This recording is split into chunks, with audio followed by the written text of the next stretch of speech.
오빠의 컵, 웰컴 C컵. 가슴에 자신감을 심어드리는 라이언 성형외과 원장 최상문입니다. 이번 시간에는 많은 분들이 이제 임신하고 나서 모유 수유하고 나면 바람 빠진 듯하게 윗가슴이 많이 빠지고 처진 경험하셨을 거예요. 유선 조직 자체가 많이 커졌다가 줄어들면서 바람이 빠진 것처럼 볼륨이 빠져나가는 건데, 이런 경우에 상담으로 오시면 제일 먼저 하는 거는 분석입니다. 한쪽으로 더 모유 수유를 많이 했다면 모유 수유 많이 한 쪽이 가슴이 좀 더 빨리 처집니다. 그리고 볼륨도 많이 빠지고요. 상담할 때 계측이라는 걸 합니다. 복장뼈 정중앙에서 유두까지 거리, 유두와 유두와의 사이 거리, 가슴이 얼마나 좀 벌어져 있는지 이런 부분까지 세밀하게 측정을 해서 가장 이상적인 방법일까라고 연구하는데, 가슴을 확대하는 거하고는 다른 수술입니다. 가슴 처짐을 방지하고 이제 올려주는 수술은 거상이라는 수술을 하고, 영어는 마스토펙시라는 단어를 씁니다. 가슴을 확대하는 거는 볼륨 자체를 크게 하는 거기 때문에 보형물을 넣든지 아니면 지방을, 자가지방을 넣어서 볼륨을 키워줄 수가 있습니다. 보통은 3대3 정도 비율이 되세요. 무슨 말이냐면 보형물만 넣어서 키우는 경우,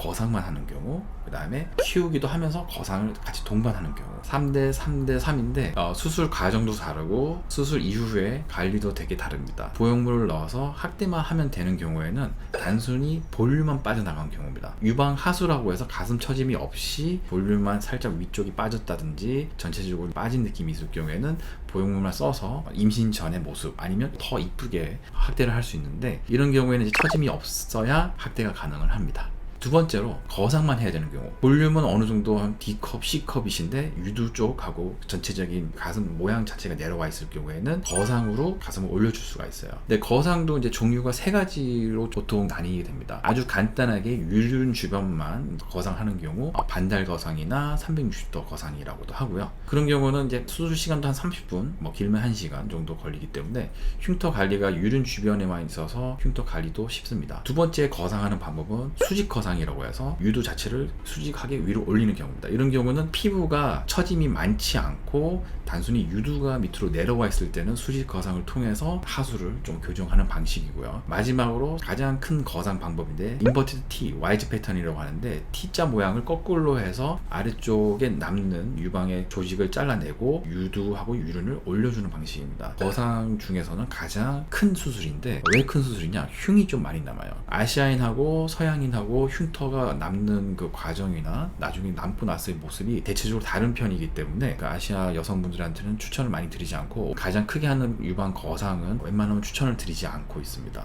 얼마나 올렸느냐에 따라서 이제 회복 과정이 다르기 때문에, 아까 첫 번째 말씀드렸던 그러니까 유륜을만 쓰는 거상일 경우에는 그렇게 통증이 많지는 않아요. 대신에 아주 많이 째서 하는 거상일 경우는 피통을 차야 될 수도 있고 하기 때문에 좀 회복이 더딘 편입니다. 거상이나 수술 자체는 수술 후에가 전 더 중요하다고 생각을 많이 하거든요. 저희 병원 같은 경우는 이제 거상 이후에도 흉터 관리를 위해서 좀 더 노력을 하고 있습니다. 흉이 너무 많이 보이면 오히려 그게 컴플렉스가 될 수 있어요. 처진 거는 개선을 했지만 흉터가 너무 도드라지면 그것 때문에 목욕탕을 못 가고 워터파크를 못 가시기 때문에 흉터 관리가 굉장히 중요합니다. 그래서 수술은 뭐 한두 시간 안에 끝나지만 저하고 10번 이상 보게 됩니다 라고 말씀을 꼭 드리는 편입니다. 저희 병원 같은 경우는 흉터가 튀어나왔을 때는 주사를 통해서 좀 낮춰주고요. 또 흉터가 너무 짙은 경우에는 레이저를 통해서 흉터를 옅어지게 해주는 과정을 수십 번이고 반복을 하고 있습니다. 세 번째는 거상도 하고 가슴도 같이 키우는 경우입니다. 이 경우가 가장 이제 복합적이고 수술 시간도 제일 길겠죠. 거상 아까 제가 말씀드렸던 세 가지 중에서 뭘 쓰냐에 따라서 또 달라지는데, 우선 일반적으로는 가슴을 키우고 나서 유두가 하수가 있고 가슴 처짐이 있으면 같이 하는 경우도 많고, 우선은 저희가 수술 후에 어떤 모습이 될지 같이 시뮬레이션을 보여드리고, 이분이 좀 더 완벽하게 조금 업된 느낌의 가슴을 원하신다고 하면 거상과 확대를 동시에 진행을 하고 있습니다. 이런 경우에는 수술 시간이 조금 더 합친 것만큼 길어지겠죠. 대신에 통증은 많지 않기 때문에 크게 걱정을 안 하셔도 됩니다. 제일 중요한 거는 얼마나 섬세하게 정밀하게 계측을 해가지고 어느 정도 올려줄지에 대한 분석, 그리고 수술할 때 어디서부터 꼬매줄 건지에 대한 디자인이 굉장히 중요해요. 같은 사이즈 보형물을 넣고 한다 하더라도 병원마다 되게 굉장히 다른 가슴의 모양이 나옵니다. 그 이유는 디자인이 다르기 때문이에요. 그래서 디자인을 얼마나 꼼꼼하게 체형에 맞게 하느냐에 따라서 좀 더 이쁜 가슴이 나올 수도 있고 안 이쁜 가슴이 나올 수도 있습니다.